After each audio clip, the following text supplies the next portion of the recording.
रविवार 28 जूनच्या सकाळी 6 वाजताच लोणावळा ग्रामीण पोलिसांचा मोठा ताफा लोहगडाच्या दिशेने निघाला. 6:30 पर्यंत हा ताफा लोहगडाच्या पायथ्याशी पोहोचला. पोलीस गडावर गेले आणि किल्ल्याच्या पायथ्याला पोलिसांचा कडक बंदोबस्त लावण्यात आला. कोणालाही वर जाण्याची परवानगी नव्हती. काय चाललंय हे कोणालाच कळत नव्हतं.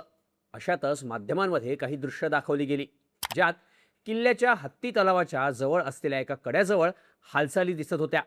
यावेळी पोलिसांसोबत आणखी एक व्यक्ती होती. ती व्यक्ती म्हणजे केतन अग्रवालची मारेकरी सिया गोयल. सकाळी 6:30 वाजता पोलिसांनी तिला लोहगडावर नेऊन क्राईम सीन रिक्रिएट केला. तसंच चेतन चौधरीला सुद्धा लोहगडावर सीन रिक्रिएशनसाठी आणण्यात आलं होतं. केतन अग्रवाल हत्या प्रकरणात रोज नवनवीन आणि धक्क्यांवर धक्के देणारे खुलासे होत आहेत.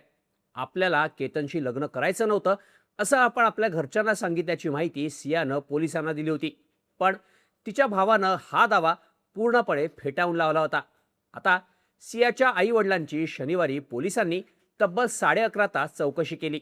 ह्या चौकशीत सियानं आपल्याला केतनशी लग्न न करण्याबद्दल किंवा चेतनसोबत असलेल्या तिच्या रिलेशनबद्दल काहीही सांगितलं नसल्याचा गौप्यस्फोट तिच्या आई वडिलांनी केलाय. त्यामुळे आता भावानंतर सियाच्या आई वडिलांनीही आपल्या लेकीला तोंडावर पाडलंय. तसंच या प्रकरणात पोलिसांकडे कुठलेही ठोस पुरावे नसल्याचा दावा आरोपींच्या वकिलांनी केला होता.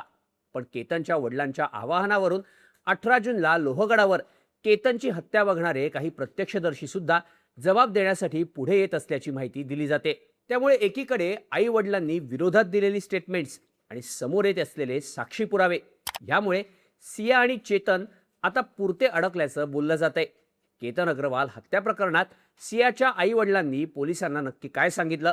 सीन रिक्रिएशनचा पोलिसांना या दोघांविरोधात सबळ पुरावा म्हणून कसा वापर होऊ शकतो आणि या प्रकरणात या दोघांचा पाय कसा खोलात जातोय पाहूयात या व्हिडिओमधून. नमस्कार, मी शार्दूल आणि तुम्ही बघताय बोल भिडू. शुक्रवारी सिया गोयलचा भाऊ साहिल गोयलची पोलिसांनी चौकशी केली. तेव्हा सियानं केतनसोबत लग्न न करण्याबद्दल घरच्यांना काहीही सांगितलं नसल्याचं त्यानं सांगितलं. म्हणजेच केतनसोबत लग्न करण्यासाठी आपल्यावर घरच्यांचा दबाव होता, ही सियाने दिलेली माहिती दिशाभूल करणारी असल्याचं सांगण्यात आलं. त्यानंतर शनिवारी पोलिसांनी सियाची आई पूजा गोयल आणि वडील प्रवीण गोयल यांची लोणावळा ग्रामीण पोलिसांकडून 11.5 तास चौकशी करण्यात आली. यावेळी त्यांनी पोलिसांना दिलेल्या उत्तरांवरून त्यांनीही सियाचे सगळे दावे खोडून काढल्याचं समोर आलंय. सियाचे वडील प्रवीण गोयल यांनी पोलिसांना दिलेल्या माहितीनुसार केतन अग्रवाल हा आमचा मुलगाच होता. आम्ही त्याच्याबद्दल आमच्या मुलीच्या संसाराची स्वप्न पाहिली होती. पण त्याच्यासोबत जे झालं ते दुर्दैवी आहे. आम्ही दोघांच्याही लग्नाची तयारी करत होतो. सियाकडून या लग्नाबाबत कधीही कोणताही आक्षेप घेण्यात आला नाही असं प्रवीण गोयल यांनी पोलिसांना सांगितलंय. यावेळी पोलिसांनी त्यांना सिया आणि चेतन चौधरीच्या प्रेमसंबंधांबद्दल तिच्या आई वडिलांना प्रश्न केला. त्यावर सिया आणि चेतन मित्र आहेत हे सुद्धा आम्हाला माहीत नव्हतं. सियानं चेतनबद्दल आम्हाला कधीच काही सांगितलं नाही. तिने आपल्याला चेतनसोबत लग्न करायचंय असं एकदाही म्हटलं नाही. त्यामुळं सिया आणि चेतनच्या प्रेमसंबंधांबद्दल आपल्याला कसलीही कल्पना नसल्याचं तिच्या आई वडिलांनी सांगितलंय. केतनचं स्थळ त्याचे मामा मित्तल यांनी आणलं होतं. त्यावेळी आम्ही सियाला केतनबद्दल सांगितलं. त्याचे फोटोही तिला दाखवले. आधी तिची संमती घेतली आणि मगच अग्रवाल कुटुंबियांशी पुढची चर्चा झाली. लग्नाचा अंतिम निर्णय घेण्यापूर्वी सियाला केतन पसंत आहे का याची आम्ही खात्री केली होती. तिचा होकार आल्यावरच आम्ही लग्न करायचं ठरवलं आणि तिच्या संमतीनंच दोघांचा साखरपुडा सुद्धा झाला असंही पूजा गोयल आणि प्रवीण गोयल यांनी पोलिसांना सांगितलं. तसंच केतनबद्दल सियानं काही तक्रार केली होती का असंही पोलिसांनी तिच्या आई वडिलांना विचारलं. तेव्हा लग्न ठरल्यापासून सिया आणि केतन एकमेकांशी नेहमीच बोलायचे. साखरपुडा झाल्यावर तर ते अनेकदा भेटले, फिरायला सुद्धा गेले. या दरम्यान केतन अनेकदा घरी आला, पण सियानं केतनचा स्वभाव पटत नसल्याची तक्रार केली नाही. आम्ही नेहमीच या दोघांना हसत खेळत असल्याचं पाहिलंय. सियानं मी केतनशी जबरदस्तीनं लग्न करते असं एकदाही म्हटलं नाही. ती आमची लाडकी लेक आहे, त्यामुळे आम्ही तिच्यावर कोणताही दबाव आणला नाही असं तिच्या आई वडिलांनी सांगितलंय. तसंच लग्न ठरल्यानंतर सिया आणि चेतन एकमेकांना भेटायचे याचीही आम्हाला माहिती नव्हती. सियानं चेतनसोबत मिळून केतनच्या हत्येचं प्लॅनिंग केलं यावर आमचा अजूनही विश्वास बसत नसल्याची माहिती सियाच्या आई वडिलांनी पोलिसांना दिली आहे. आता सिया आणि चेतननं केतनच्या हत्येसाठी केलेल्या प्लॅनबद्दल रोज नवीन खुलासे होत आहेत. या दोघांनी फक्त केतनच्या हत्येचाच कट रचला नाही, तर हत्या केल्यावर पोलिसांच्या तपासापासून कसं वाचायचं याचंही पद्धतशीर प्लॅनिंग त्यांनी केलं होतं. माध्यमांमध्ये असलेल्या बातम्यांनुसार सिया आणि तिचा बॉयफ्रेंड चेतननं हत्येच्या आधी त्यांच्या मोबाईलवर हत्या कशी करावी याबद्दल गुगलवर सर्च केलं होतं. त्यांनी केतनला जेवणात विष मिसळून त्याची हत्या करण्याचंही ठरवलं होतं. पण यामुळं आपल्यावर संशय येण्याची शक्यता दाट असल्यानं त्यांनी तो प्लॅन कॅन्सल केला. नंतर दोघांनी लोहगडावर जाऊन वेगवेगळ्या स्पॉट्सची रेकी केली आणि त्यातून सगळ्यात खोल आणि ढकलण्यासाठी सोप्या असणाऱ्या हत्ती तलावाजवळच्या दरीला सिलेक्ट करण्यात आलं.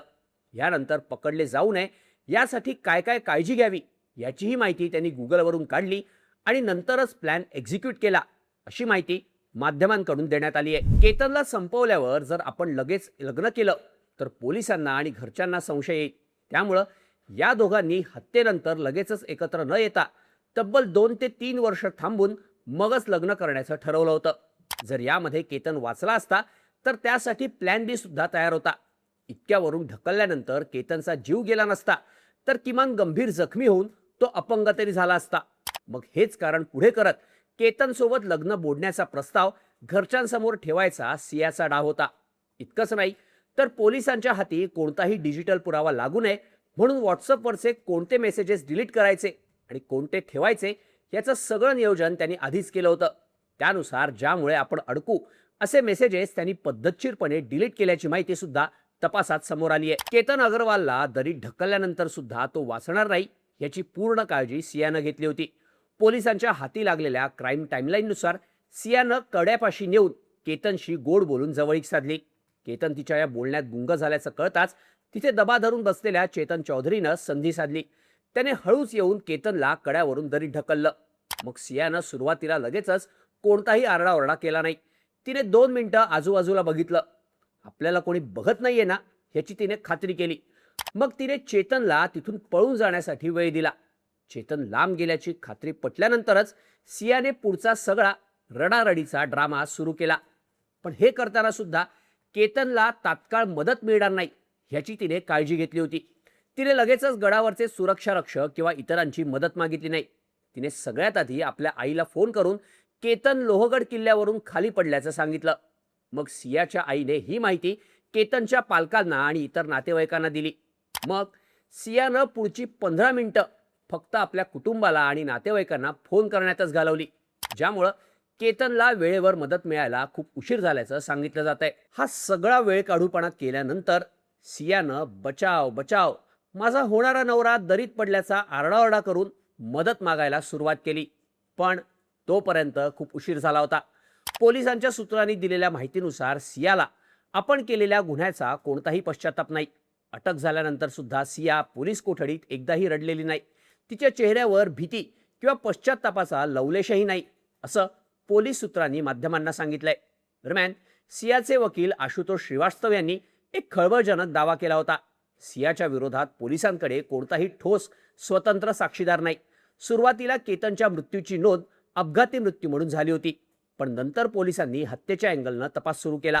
सियाचे वकील आशुतोष श्रीवास्तव यांनी केलेल्या दाव्यानुसार भारतीय साक्ष अधिनियमच्या कलम 23 नुसार पोलिसांसमोर दिलेला कोणताही जबाब न्यायालयात पुरावा म्हणून ग्राह्य धरला जात नाही. पोलिसांसमोर नोंदवलेले कोणतेही जबाब किंवा कबुली जोपर्यंत मॅजिस्ट्रेट समोर अधिकृतपणे नोंदवले जात नाहीत तोपर्यंत ती साक्ष न्यायालयात पुरावा म्हणून ग्राह्य धरता येत नाही. त्यामुळे 29 जूनला होणाऱ्या सुनावणीत सियाला न्यायालयीन कोठडी मिळवण्यासाठी आपला भर असल्याचं तिचे वकील आशुतोष श्रीवास्तव यांनी सांगितलं होतं. त्यामुळेच लोणावळा आणि पुणे ग्रामीण पोलीस आता सिया आणि चेतन विरोधात सबळ पुरावे गोळा करण्यासाठी धडपड करतायत. सीडीआर रेकॉर्ड सोबतच त्यांनी डिलीट केलेले मेसेजेस रिकव्हर करण्यासाठी फॉरेन्सिक टीमचे प्रयत्न सुरू आहेत. तसंच रविवारी सकाळी पोलिसांनी सियाला लोहगडावर नेऊन 18 तारखेला घडलेल्या गुन्ह्याचा सगळा क्राईम सीन रिक्रिएट केला. यासाठी रविवारी सकाळी पोलीस सियासोबत एक डमी पुतळा घेऊन लोहगडावर पोहोचले. केतनला गडावरून खाली कसं ढकललं हे बघण्यासाठी या डमी पुतळ्याची मदत घेण्यात आली. यावेळी पुणे ग्रामीणचे पोलीस अधीक्षक संदीप सिंग गिल सुद्धा स्वतः उपस्थित होते.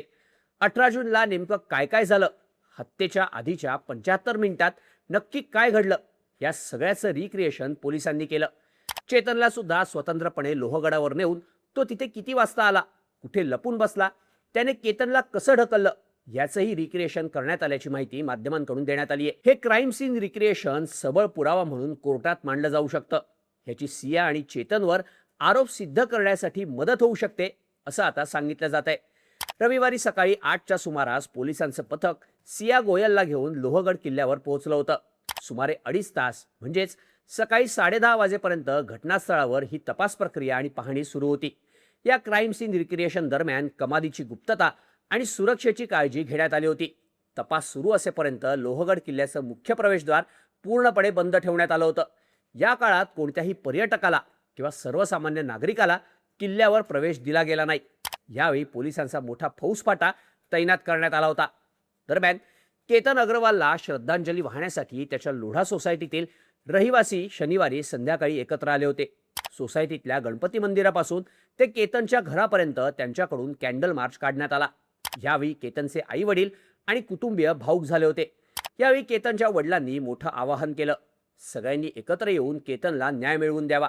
या लढ्यात प्रत्येकानं समोर यायला हवं. ज्या लोकांनी त्या दिवशी किल्ल्यावर केतनच्या हत्येचा प्रकार बघितला त्यांनी पुढे यावं आणि आम्हाला न्याय मिळवून द्यावा असं विशाल अग्रवाल म्हणाले. तसंच आम्ही तिथे होतो, आम्ही त्या दिवशी झालं ते सगळं काही बघितलं असे खूप लोकांचे मेसेजेस मला आलेत. पण काही लोक पोलिसांसमोर यायला घाबरतायत. त्यांनी फक्त पुढे यावं, त्यांना कुठलाही त्रास होणार नाही याचं आश्वासन मी देतो असंही विशाल अग्रवाल यांनी आवाहन केलंय. दरम्यान पोलिसांकडून आता चेतन आणि सियाची समोरासमोर बसवून चौकशी सुरू करण्यात आली आहे. पोलिसांनी केलेलं क्राईम सीन रिक्रिएशन, सियाच्या आई वडिलांनी सियाचे खोटे ठरवलेले दावे आणि केतनच्या वडिलांना साक्षीदारांचे येत असलेले मेसेज, यामुळे आता चेतन आणि सियाचा खेळ खल्लास झाल्याचं बोललं जात आहे. जर दोघांविरोधात सबळ पुरावे गोळा झाले आणि प्रत्यक्षदर्शींनी साक्ष दिली तर सिया आणि चेतनला कठोरातली कठोर शिक्षा होऊ शकते. त्यामुळे आता पुढच्या सुनावणीत नक्की काय होणार, सरकारी वकील उज्ज्वल निकम बाजू कशी मांडणार आणि सिया चेतनला कोणती शिक्षा होणार हे पाहणं महत्त्वाचं असणार आहे. तुम्हाला या सगळ्याबद्दल काय वाटतं? चेतन आणि सिया विरोधात सबळ पुरावे गोळा झाले तर त्यांना कोणती शिक्षा होऊ शकते आणि ही शिक्षा कधी होऊ शकते? याबद्दलच्या तुमच्या प्रतिक्रिया कमेंट करून नक्की सांगा आणि अशाच माहितीपूर्ण व्हिडिओसाठी बोल भिडूच्या यूट्यूब चॅनलला सबस्क्राईब करायला विसरू नका.